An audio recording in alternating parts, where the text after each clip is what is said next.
सबसे बड़ा भक्त कौन? दोस्तों, आज के इस वीडियो में मैं आप लोगों को एक कहानी के माध्यम से बताऊंगा कि संसार में सबसे बड़ा भक्त कौन है।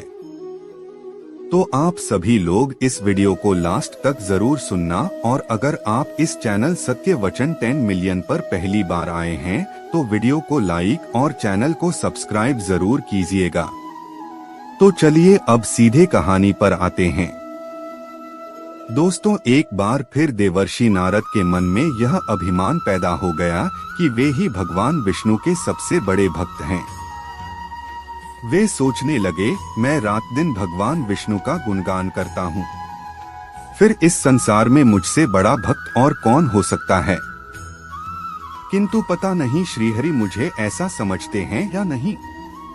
यह विचार कर नारद भगवान विष्णु के पास क्षीर सागर में पहुँचे और उन्हें प्रणाम किया। विष्णु जी बोले, आओ नारद, कहो कैसे आना हुआ। नारद बोले, भगवान मैं आपसे एक बात पूछने आया हूँ। भगवान विष्णु बोले, मैं तुम्हारे मन की बात जानता हूँ नारद, फिर भी तुम्हारे मुंह से सुनना चाहता हूँ। नारद ने कहा, हे देव, मैं जीवन भर आपका गुणगान करता रहा हूँ, पल पल हर क्षण मुझे बस आपका ही ध्यान रहता है। आप मुझे यह बताइए कि क्या मुझसे भी बड़ा आपका कोई अन्य भक्त है संसार में।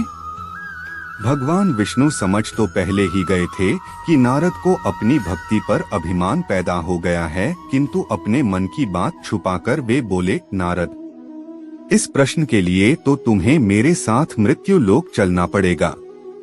नारद बोले, ठीक है भगवान, मैं मृत्युलोक चलने के लिए तैयार हूँ। भगवान विष्णु नारद को लेकर मृत्युलोक चल पड़े। धरती पर पहुंचकर दोनों ने किसान का भेष धारण किया और एक गांव के किनारे बनी एक झोपड़ी की ओर चल पड़े। विष्णु बोले, नारद, मेरा एक बहुत बड़ा भक्त यहाँ इस कुटिया में रहता है। आश्चर्य है, क्या मुझसे बढ़कर भी किसी की भक्ति हो सकती है। नारद के मुख से निकला, क्या वह भी मेरी तरह आपका ध्यान लगाए रहता है। आओ स्वयं ही जान लोगे। विष्णु ने कहा और उस कुटिया की ओर बढ़ गए। किसान उस समय कुटिया के बाहर अपनी गाय को बांध रहा था।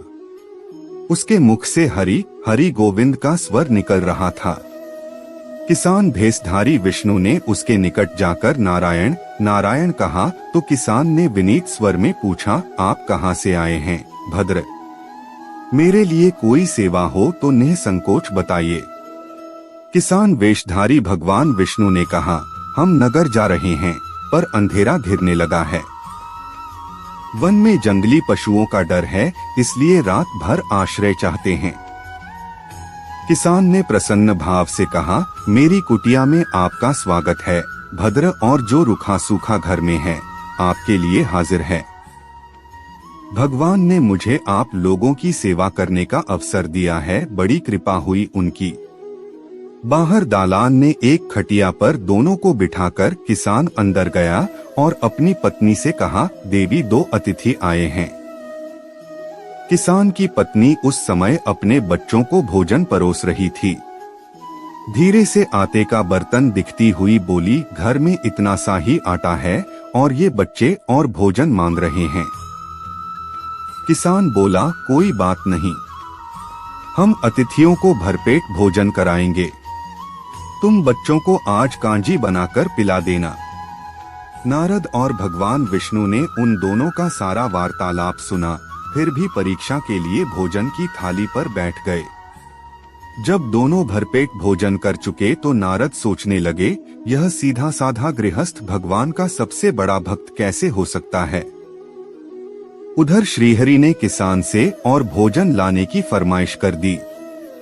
बोले, मेरा पेट अभी नहीं भरा, क्या और भोजन मिलेगा। किसान रसोई घर में गया और जाकर पत्नी से पूछा, कुछ और भोजन बचा है क्या। पत्नी बोली, बच्चों के लिए कांजी बनाई है, बस वही शेष है। विष्णु और नारद वह भी पी गए। किसान और उसके परिवार को भूखे ही सोना पड़ा। भूखे बच्चे माँ का आंचल थाम कह उठे, माँ, नींद नहीं आ रही है, मुझे बड़े जोर की भूख लगी है, पिताजी ने उन अतिथियों को कांजी भी क्यों पिला दी? किसान ने बच्चे के सर पर हाथ फेरते हुए कहा, अतिथि को भोजन कराना स्वयं विष्णु भगवान को भोग लगाने के समान है बेटा। बाहर दालान में दोनों अतिथि अलग अलग बिस्तरों पर लेटे हुए थे। भगवान विष्णु ने कहा, तुमने सुना नारद, किसान और उसके परिवार को भोजन नहीं मिला, फिर भी वह मेरे गुण गाए रहे हैं। यह तो कुछ भी नहीं है। मैंने तो कई कई दिनों तक भूखे रहकर आपका स्मरण किया है। अगले दिन सुबह उन्होंने देखा किसान भगवान विष्णु की मूर्ति के सामने कह रहा था, गोविंद हरि हरि, तुम सदा मेरे मन में बसे रहो, बस मुझे कुछ और नहीं चाहिए। फिर दोनों अतिथियों से बोला, हरि की बड़ी कृपा है, वही जग का रखवाला है, प्रभु की दया से रात को कोई कष्ट तो नहीं हुआ। जब तक आपका जी चाहे तब तक आप दोनों यहाँ रहे। मैं खेत पर जा रहा हूँ। किसान भेषधारी श्री हरि बोले, हम भी तुम्हारे साथ चलेंगे यदि तुम्हें कोई आपत्ति न हो तो। नारद और विष्णु भगवान किसान के साथ उसके खेत पर गए। किसान बोला, यही है अपना खेत, अब मैं अपना काम करूंगा। गोविंद हरि हरि। नारद बोले, तुम तो सत्पुरुष हो, भगवान के बड़े भक्त हो, हर घड़ी उनका नाम लेते रहते हो।